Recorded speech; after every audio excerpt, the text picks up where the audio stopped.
জাতীয় নির্বাচন সম্বন্ধে আমি একটা কথা বলছি।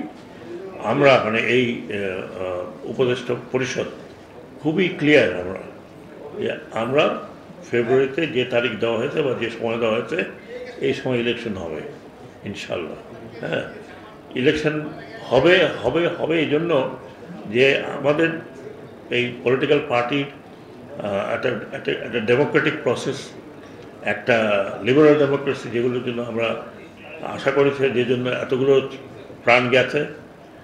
আশা করি যে যারা আসবেন তারা একটা লিবারাল ডেমোক্রেটিক জবাবদিহিতামূলক সরকার গঠন করবেন এবং অতীতের সরকারের মতো হয়তো ভবিষ্যতে এই ধরনের কোনো সরকার হবে না, চেক অ্যান্ড ব্যালেন্সের বিষয়টি দেখবেন। কিন্তু আমাদের তরফ থেকে আমরা অত্যন্ত পরিষ্কার যে যে ফেব্রুয়ারিতে ইলেকশন কমিশনের তত্ত্বাবধানে ইলেকশনটা হবে, এখানে আমাদের কিছু করণীয় থাকবে না, ওটা আমাদের দেখার ব্যাপার না।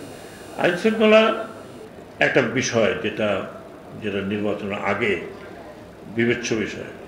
আমি আশা করি যে আমরা যতদিন আছি যতটুকু সম্ভব এটাকে পরিস্থিতি নিয়ন্ত্রণে রাখা।